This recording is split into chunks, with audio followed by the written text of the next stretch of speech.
anxiety and certain things that, PTSD, depression and stuff like that. And that was like a very pivotal point because I did say something, and my mother was not like supportive of me, and it was just a very, very hard time. I got severely beaten when I got home, and it was just difficult, and it made me feel like I can't trust the world. So from a very, very young age, I was blamed for a lot of things. We ended up getting evicted from our home because my father fled. Today to be joined by Alma Garcia for a conversation on dark poetry. Alma Garcia is a poet and author from Puerto Rico. She has authored 2 books under her belt, Broken Things, a personal narrative, and Broken Heart Mosaic, a bilingual poetry collection. In my estimation, which are quite an achievement. Her stories and poems are also featured in collection by Quill and Crow Publishing House, where she is a member of marketing team. Alma is also a veteran of the US Army and a student of sociology and social science. Welcome, and thank you for accepting my invitation. I hope I got your intro right. Yeah, thank you. Thank you for having me. So yeah, I am in Puerto Rico right now. I am not of Puerto Rican descent, but I am here. Yeah, I've just given your intro in bullet points.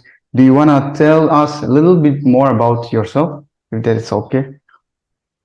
So yeah, I really joined the writing community with my personal narrative. I have always written poetry, so I started writing poetry when I was pretty young.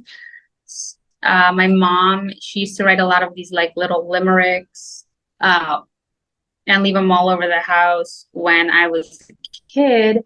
And then later on, I began to write like longer poems and stuff like that. And it was really based on a lot of like letting go of a lot of pain. Like I had a really kind of rough childhood, and so it was really kind of a lot of letting go poems, and so many of those I basically ended up throwing them out in the trash or burning them, or like burning the books or whatever, just because I couldn't have anyone really like find them, so it was like a little bit dangerous to be writing things that were about, being depressed or being angry, angry with the world or angry at my situation, or, just like feelings of like disgust or anxiety or stuff like that at my situation. So a lot of those ended up getting trashed. Then in school, I wrote a lot of poetry because I was like in the poetry club. I had a really, really cool English teacher that I used to speak to about books all the time. So we'd have like really long conversations about books that we liked. And he was like super great English teacher, and he's a writer now. I found him in the writing community. It was really, really cool. So yeah, it kind of stemmed from that. And then I basically had to escape my home. So I grew up in New York, and then I had to basically escape the household because it was so abusive. And so then when I left the home, I went to the Army, and I still wrote poetry there. How do you find dark poetry so fascinating? And I've seen like most of the time you will be writing poems which are dark. How do you get inspiration for that? Or if you can give me some certain context, why did you even start writing dark poetry? Like poetry focused on healing, or focused on ideas that are surrounding some sort of emotional turmoil, right? And that can be dark, and that can be Gothic, and then I found Quill and Crow Publishing House, and they put out poetry prompts, like the words. And so I would take a word, and sometimes I would like mesh it into more of a fantasy sort of thing. But really, where I think I started, where I started poetry, and where I think I do the most of it, is sort of in this space where I'm talking about emotional turmoil, or I'm talking about some sort of intense feeling and how I get through it. Right. And so fantasy elements, like dark fantasy elements, can go into that pretty well. So I think particularly with those poetry prompts, I did fit, really, I kind of fit the genre of dark poetry, you know? I think it becomes an escapism for many of the people also. If you look at a certain history, even William Shakespeare and all of that, actually they address dark kind of plots in their writing, murder, angry. And then if you have to look it from contemporary perspective, today we are like so much depressed, and also like addiction. All those can be addressed in the form of poetry. And then now, how do you differentiate that from Gothic poetry and then horror poetry? So I really sort of see a big difference when it comes to, so Gothic poetry for me is more about settings that match the history of Gothic literature, you know, a certain aesthetic, and this sort of it has a little bit of dreaminess to it, and it's a lot of it is about dark romance.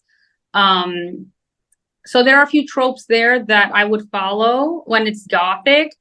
If it goes more towards the horror side, which I have been able to go a few times, I'm not necessarily, I don't necessarily write horror poetry. I wouldn't say I write horror poetry. I feel like a few of them have kind of gone that route. And for me, the way that I got there is by using like this anger, rage sort of feeling, and pushing it towards something that is more psychologically disturbing, right? So that's where I would say horror poetry differs, for example, even from Gothic. You know, it's not just about the creepy or spooky atmosphere, or you know, the sort of connection with the darker literature. It's kind of more this.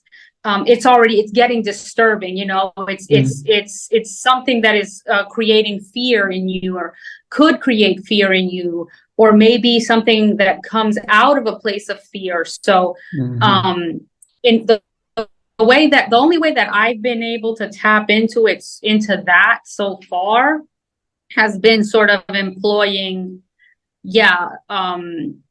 feelings of like hopelessness or rage or anger, you know, sometimes feelings of disgust, particularly related with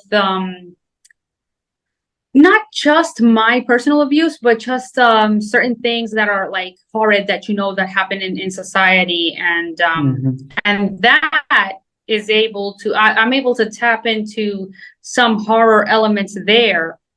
But for the most part, I don't feel like I write horror. It's also, Gothic is also an influential to many culture, pop culture, and also low, high culture. And when I grew up actually listening to Gothic song, right? In case like Evanescence, and then I think they also, I mean, they are trying to express their emotions, like, and then it really helps them, I believe. And the setup could be different from context to context, I believe. And the context where I lived, I'm from India, but then we are very much separated from the mainland India again. I'm particularly reside in Northeast, and our context is quite different. The Gothic understanding could be very different. We believe in the spirit, melancholy, and then beloved spirit. So we also have the practice of witchcraft and all of that. And sometimes we seek for those. Yeah. Yeah. And then Yeah, those, I think yeah, wishes are also there. that you're right on the Shiva and that whole setting is very gothic. It's like dark, but not it's not necessarily disturbing. It's not it doesn't it you can take gothic into a little more into the horror side, but particularly the way I have experienced gothic is not in a very sort of horror disturbing way. Yeah, I really like the romance elements of gothic literature. I love the settings, and I feel like that's where I most focus my my energy and understanding of it.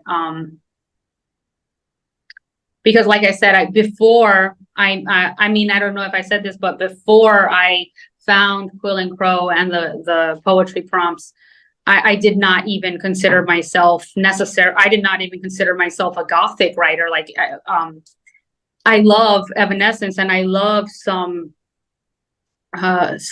music that could be called goth music, right? More sort of emo music is what I liked the most, but I don't necessarily I didn't consider myself a gothic poet. I love Edgar Allan Poe and I grew up reading Edgar Allan Poe and he's definitely gothic, right? But I didn't feel from the beginning that I wrote similar to him or I wrote similar sort of things, right? I feel like I tapped into gothic poetry or gothic elements more by using feelings that are more taboo or feelings that are less accepted in society and sort of taking that to a sort of dark fantasy perspective, right, where you're using maybe ghosts or demons or stuff of that nature, and darker settings and stuff like that. I think that's where it sort of morphed into that. But I didn't originally consider myself a Gothic poet. I do feel that some of my work now is more Gothic in nature, but I still don't necessarily consider that like my area of expertise or like the genre that I specifically write. Well, one of the things that I've also observed is that because these Gothic, I mean, those are not so mainstream as like other literatures. Sorry, what? Gothic literatures are not so mainstream like other literature. So because of the society view on particular setups, particularly religious dominance, like they believe that those are anti-Christ, anti-religious, all those anti-social. So maybe because of that also they're not so open in all those right things as well. As far I've seen quite a bit of that. So like I said, I do marketing for Quill and Crow, and I definitely see a lot of support, and it's awesome among the indie community. But I do also know that there are a lot of, there's a lot of conflict there with certain sectors of society, and the whole idea of witchcraft or witchy, like any witchy sort of witchcraft vibes are not taken too well by certain groups. It has always been considered that's the history of society, I guess. Yeah, I think we could always educate people and then we can always tell them that those are relevant, and then we can make meaning out of that. If those things are really making meaning in our life, I think we can appreciate that. And I am really a big fan of actually Gothic writing and all of that. I find more relevancy in those writings than the mainstream writings, because mainstream writings are too artifacts, and then we don't see ourselves being there. And yeah. So yeah, so it's harder now to choose, but because I've read so much of the Gothic work of our indie authors, and it's, you know, mind-blowing. It's amazing. I really like the fact that we're able to see each other's work through social media has been super helpful with finding each other in the indie community. But if you would have asked her, so Edgar Allan Poe is one of my favorites, and the Brontes are one of my favorites, but I also love detective fiction, and I do like romance as well, you know. So there's a lot of I really like suspense thrillers types of books. So can't really say that I can't really say that I don't I can't really say that I don't appreciate like mainstream literature, because like I was and have been obsessed with like a lot of classics for a long time too. So I think Gothic has its space, and it's just a matter of growing that space and being dominant within that space, and like really more people you reach, the more people that might appreciate it. So yeah, I think that's what is the cool thing about Quill. You know, it's getting bigger and bigger, and it's getting more recognition, and I appreciate that. You know, I think that's great. Okay, yeah. So, do you also want to tell us a little bit of your work? You can start with these broken things. What is it all about? Oh, right. So yeah, I don't have a copy. I actually Yeah, don't have a copy of okay, it. I that's fine, didn't that's find fine. it. But yeah, so Broken Things is basically a personal narrative. It starts when I was 7. So I was in 2nd grade. I was 7 years old. And it basically started with the day that I accused my father of assaulting me.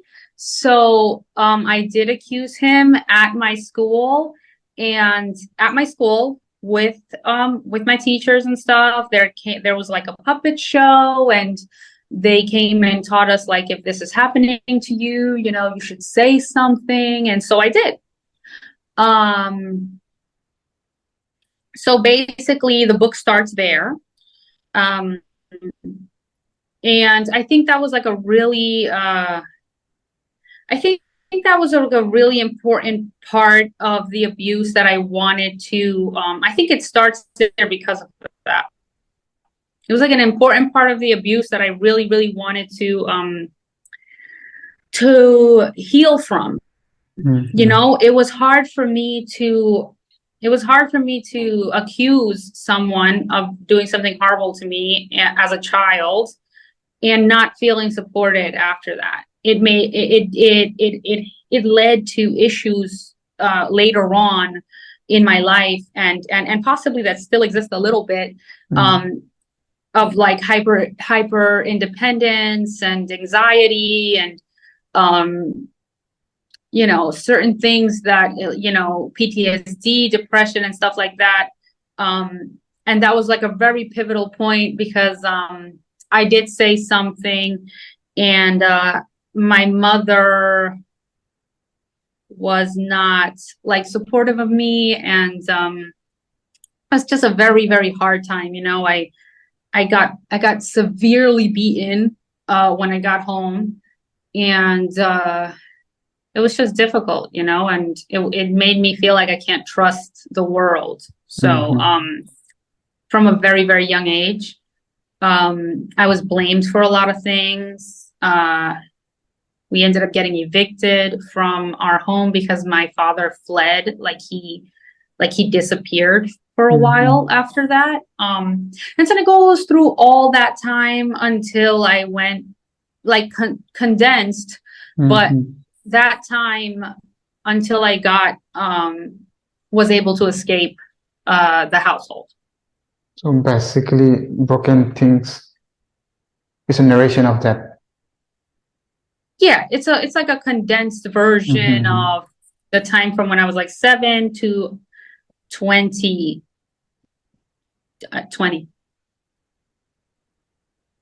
How about, I think the title is very similar with a second poem you have written, The Broken Heart Mosaic. So what is it all about, if you can also give? Oh, I do have that one. Yeah, it's a beautiful cover. Thank you. So this one is a collection of poems that I wrote during and throughout when I started writing Broken Things. I was writing a little bit of poetry at the same time, and then when I joined the writing community online, it was literally because someone told me, "Oh, you should join the writing community online," and I had no clue what it was. I said, "What is that?" Right? Because I didn't have Instagram or Twitter or any of that stuff. Yeah, I didn't have any of that. And so this person told me, "Oh, you should join," and I did, and I started finding poets. I found poets online too, and I was like, "Oh my God, this is super cool." And so I joined in. I started writing poetry too, and some of these I wrote while I was, doing prompts or doing prompt words or just writing poems for my Instagram page. And some of these were already written before Broken Things or like during Broken Things. And a couple of them were written after. So yeah, I put them into a collection and I dropped it. They're very emotional. They're kind of hyper personal. This collection is a little bit hyper personal because I was still kind of going through this healing phase. Not that I consider myself healed, but I was going through this healing phase and going through therapy and, kind of doing a lot of letting go of a lot of pain and stuff associated with the PTSD and stuff like that. So, yeah, this one is a little bit hyper personal, and it does have just a little bit of everything there, some pain, some family type things, some, healing, love type, there's quite a few little aspects, but it all kind of has to do with healing and finding yourself and love and, understanding yourself. It's a bilingual, right? That's really where I do most of my stuff, honestly.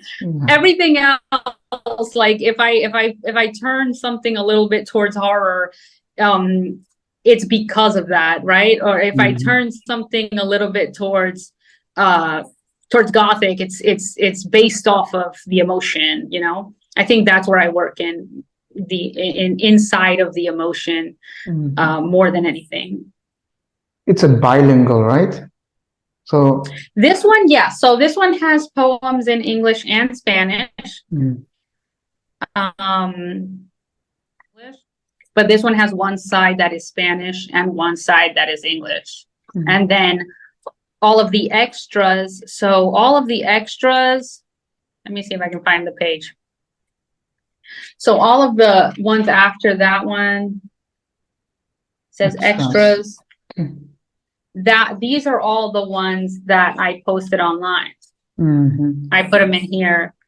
And then all of these, so on the Spanish side, all of these on the Spanish side, I'm pretty sure I wrote at least a few of these before I wrote Broken Things.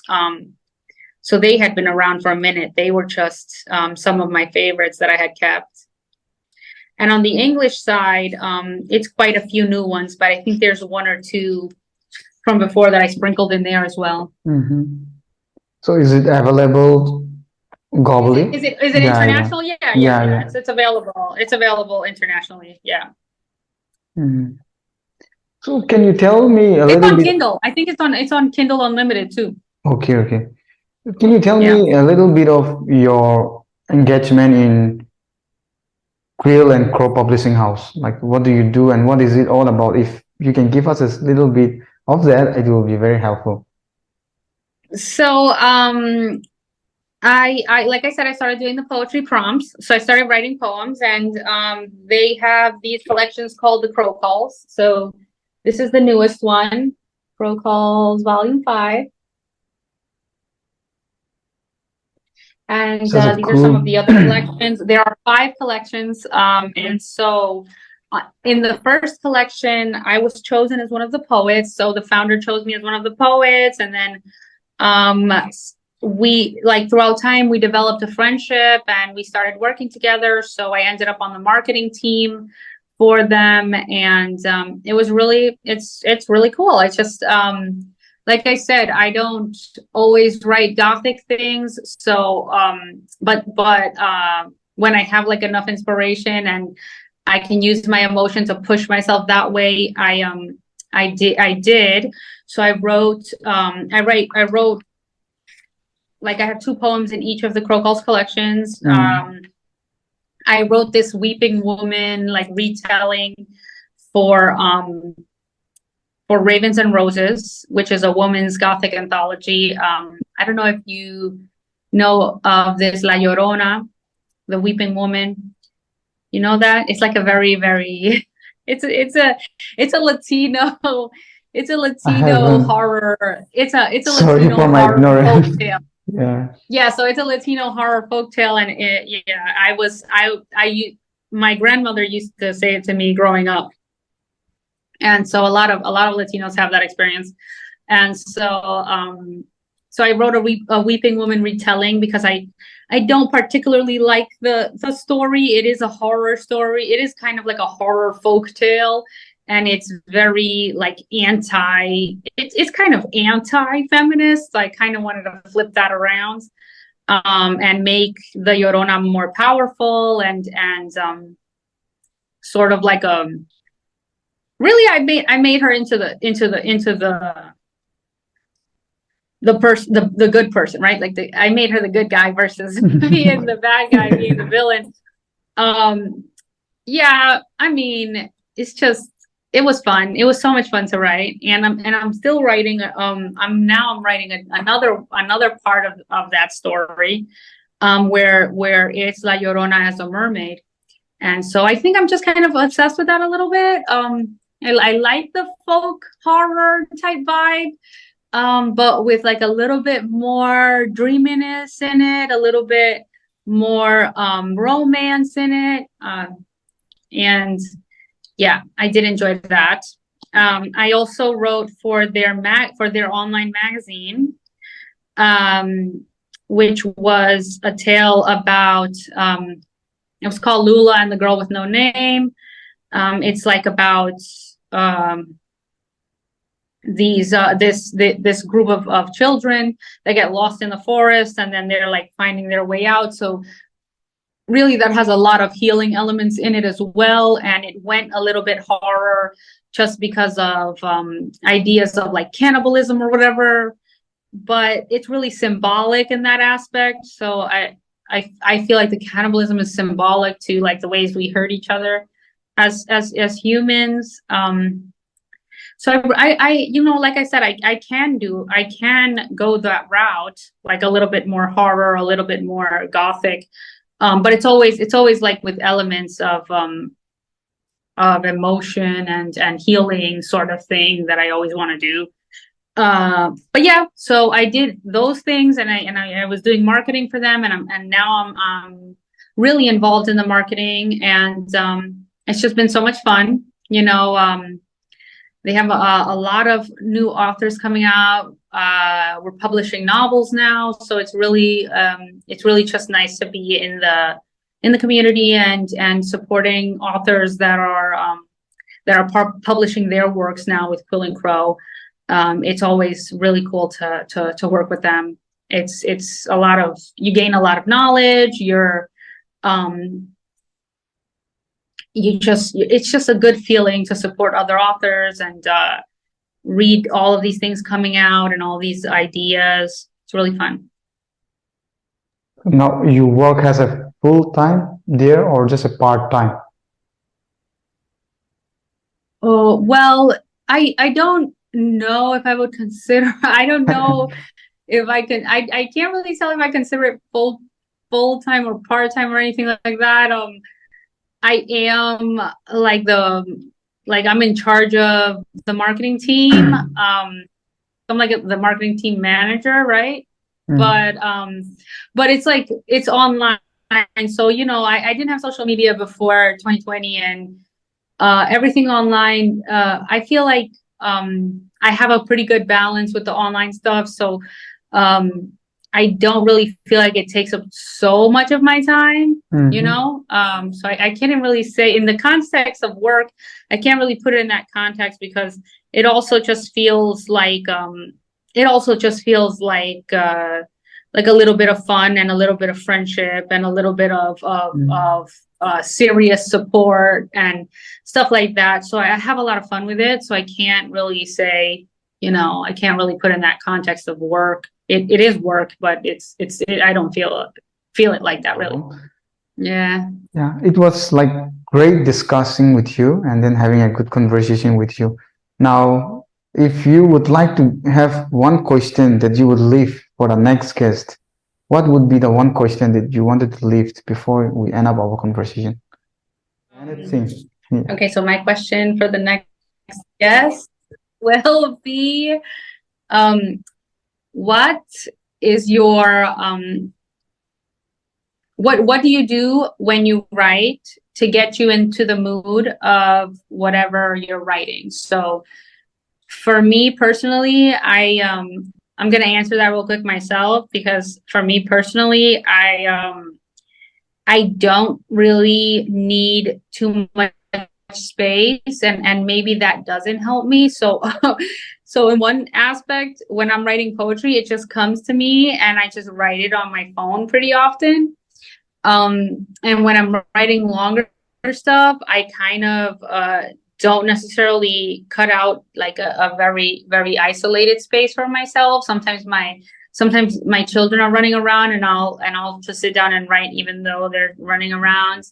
Yeah, that would be my question. Like, what mood do you set while you write? Sure, I'll pass on this question to the next guest and maybe we can practice this culture as well. Thank you so much, Alma. Like, it was nice catching up with you, and I believe listeners will be, educated, and then they will able to learn something about you and then at the same time of your work and about your publishing house.